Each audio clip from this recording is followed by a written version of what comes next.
This podcast is presented by the Centers for Disease Control and Prevention. Welcome to Shift into Better Health, the National Diabetes Prevention Program's podcast series for lifestyle change program enrollees. For folks who want to improve their health, have more energy, and prevent type 2 diabetes, heart disease, and stroke. The Lifestyle Change Program is proven to work. I'm your host, Captain Jack, radio personality and former professional truck driver. Each episode in this series is led by drivers for drivers and will cover a topic from the National Diabetes Prevention Program's Lifestyle Change Program. We'll talk about how to tackle challenges professional drivers face so you'll arrive at your destination a healthier you, faster and easier. In the last podcast, we talked about the aches and pains drivers often experience and some strategies for preventing and dealing with physical discomfort. Now, overcoming pain is an important part of taking care of your health and helping prevent type 2 diabetes. This time, we'll focus on keeping it moving. And by it, I'm referring to clearing your bowels. Yep, this episode is all about bathroom breaks. I don't have to tell you that being behind the wheel 8 hours a day poses challenges for keeping it regular. So, we'll discuss common causes of constipation and some ways to keep your internal plumbing clear while you're on the road. My guest is Tanya Jolliffe. She's a registered dietitian who understands the unique challenges drivers face. That's because her brother has been one for more than 25 years. So Tanya, how big of a problem is constipation for people?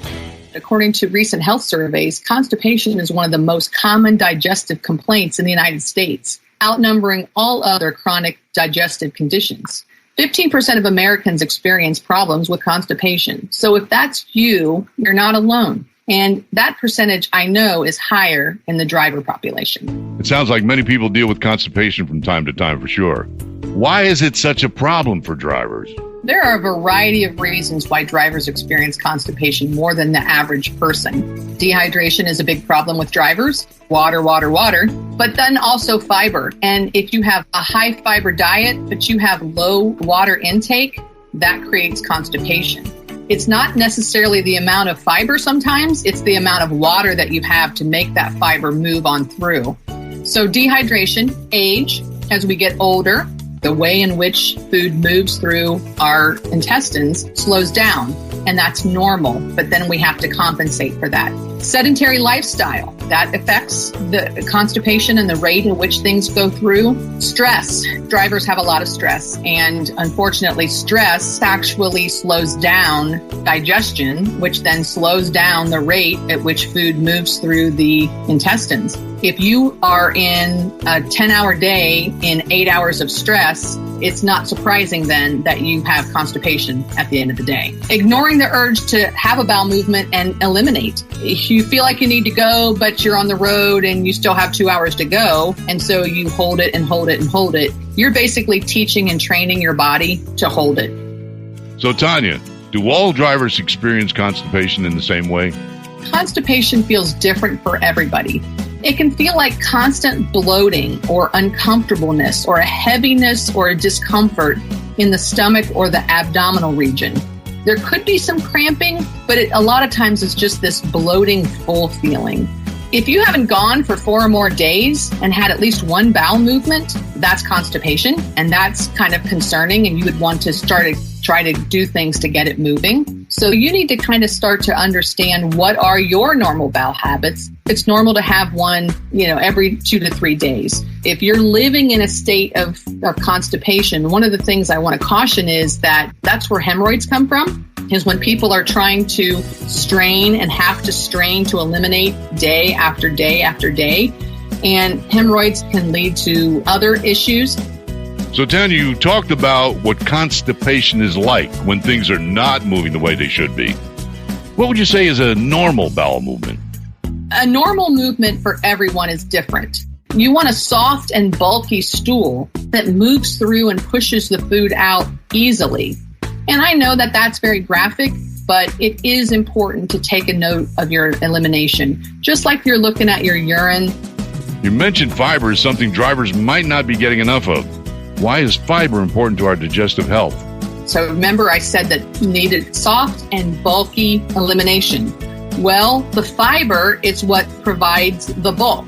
The water is what provides the softness. Now, some fibers that you get in an apple also helps provide that softness. And so some of the best ways to add fiber is from healthy foods. Let's think about what are some of your better choices. When you pick applesauce over an apple, you're losing some of that important fiber that you need to help you have that bulk. So a whole fruit, an apple with the peel on it, and the fiber of the peel is really, really helpful. If you're somebody who's getting your fruit in smoothies, you're losing some of that fiber. So you might want to think about how you're getting your fruits and vegetables and go for the whole fruits more often. Raspberries, oddly enough, are one of the highest fiber fruits that you can consume. So raspberries are great to have in whole grain cereals. Fresh vegetables are the same way. Whether you cook them or whether you eat them fresh, you're still going to get that fiber. But some of the best vegetables, carrots, beets, broccoli, artichoke, collard greens, and Swiss chard. And those are all really healthy choices for you to make a salad out of or to add color. Think of the color that you're adding with carrots and beets that you would be adding to a stir fry or a salad. Broccoli is also great to just snack on in the truck as you're going down the road. Artichokes actually are the highest fiber vegetable that you can consume. So that's a great way to add more fiber, and it's a very healthy choice. Whole grains, there's nothing like a turkey sandwich with a little bit of Swiss cheese on a dark rye bread. That makes a fantastic and healthy sandwich for you. The second best tip I can give is water. Because again, the water is the one that adds the softness to the stool. You can still be very, very constipated on a high fiber diet when there's not enough water. And remember, dehydration is one of the biggest things that a driver faces.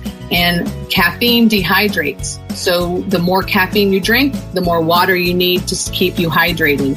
If you want to keep that food moving, you got to keep the water moving to go with it. All right, so in addition to drinking enough water, what are some other cautions when shifting to a high-fiber diet? Another thing that I can mention is that the fiber that you're getting can cause gas. So if you're adding those types of fibers, you want to just add them slowly and really pay attention and be mindful about how your body's responding to them. So Tanya, how do exercise and stress affect how our bodies process food? If you think about the sitting and the position in which you sit, the food isn't being pushed forward. So that's why moving throughout the day, trying to every time you have a stop to make sure that you're moving at least 500 to 1,000 steps so that you're getting that opportunity for that movement. One of the best ways to keep your digestive system humming along is to limit your stress. Let's go, I'll hit the road with you.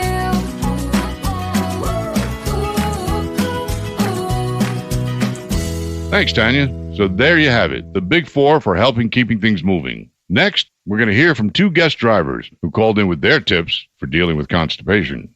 First is Izzy. He's a professional driver who works 12 to 14 hours every day. He's new to podcasts and wants to be proud of himself and his family. So I might have 2 sodas a week now instead of having 4 sodas a day because I got 4 cases of water sitting right here beside me. So I drink a lot more water, which is better. And here's Ken, who is a team driver who's from Texas and has been driving all over the United States. You know, I've actively begun looking for foods that are better for me, particularly ones that are higher in fiber. And I can't believe I'm saying this, but I actually started eating dried berries. Never thought I'd like them, but I found that they're actually really good. In fact, I think I'm going to have some more this afternoon for a snack. Well, that's all for today. I'd like to thank Tanya, Izzy, and Ken for joining us and sharing their advice and tips. Next time, we'll focus on the challenges of running the night shift. In the meantime, give some thought to your own digestive health and try some of the strategies you heard about today. Drinking more water, eating more vegetables, whole fruits, and whole grains, and getting in some movement whenever you can. Remember that America needs you healthy. Your family needs you healthy. You need to be healthy to continue living this trucking life. We're on this journey together, every mile of the way. For the most accurate health information, visit cdc.gov or call 1-800-CDC-INFO.